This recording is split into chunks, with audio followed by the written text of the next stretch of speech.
আছো বন্ধুরা? আশা করছি তোমরা ভালো আছো, সুস্থ আছো। আজকে আমি তোমাদের কাছে খুবই একটা সিম্পল রেসিপি নিয়ে এসেছি। এটা তোমরা গরম ভাতের সঙ্গে খেতে পারো। অনেক সময় আমাদের বাড়িতে কোনো সবজি থাকে না, তখন এই সহজ রেসিপিটা আমরা তৈরি করে নিতে পারি। এটা একটা সম্পূর্ণরূপে নিরামিষ রেসিপি, তবে এটা মুখের স্বাদও বাড়ায়।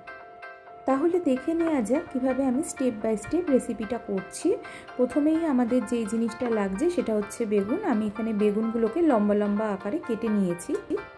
এরপর গ্যাস ওভেন অন করে একটা কড়াই বসিয়ে দিলাম। কড়াইতে আমি সামান্য সর্ষের তেল নিয়ে নিচ্ছি।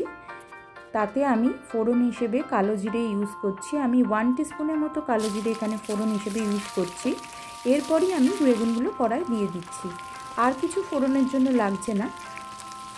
বেগুনগুলো কড়াইয়ে দেওয়ার পর আমি ভালো করে নাড়াচাড়া করে নিচ্ছি।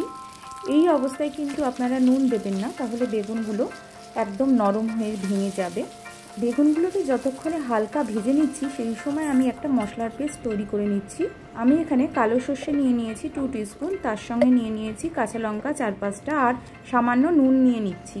নুন দিয়ে সর্ষে বাটলে সর্ষেটা তেতো হয় না। আপনারা কালো সর্ষের সঙ্গে সাদা সর্ষেটাও নিতে পারেন। সর্ষেটা মিক্সিতে পেস্ট করে নিয়ে আমি ছাঁকনি দিয়ে একটু ছেঁকে নিচ্ছি, যাতে কালো সর্ষের খোসাগুলোকে বাদ দিয়ে দেওয়া যায়। তার জন্য আমাদের সর্ষের মিক্সিংটা একটু জল দিয়ে পাতলা করে নিচ্ছি।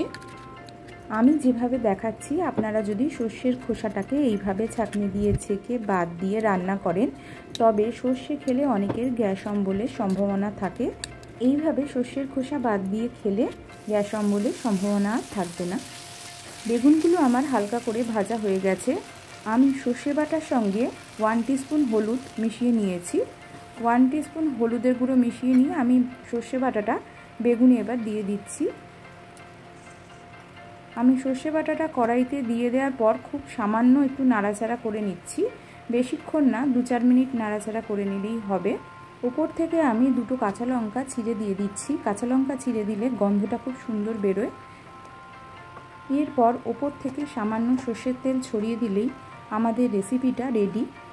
আমি একটু গার্নিশিংয়ের জন্য ওপর থেকে ধনেপাতার কুচি দিয়ে দিচ্ছি। আমাদের বেগুন সর্ষের রেসিপিটা রেডি হয়ে গেছে। আর কিছু সেরকম লাগছে না। খুব সহজেই বাড়িতে সামান্য কিছু উপকরণ দিয়ে এই রান্নাটা করে নেওয়া যায়। খুবই মুখরোচক, মুখে স্বাদও বাড়ায়। বেগুনের অজস্র গুণাবলী রয়েছে আমরা জানি। আজকের মতো এখানেই শেষ করছি। ভালো থাকবেন, সুস্থ থাকবেন। বন্ধুদের অনুরোধ করছি আমার চ্যানেলকে সাবস্ক্রাইব করে আমার পাশে থাকবেন। Thank you.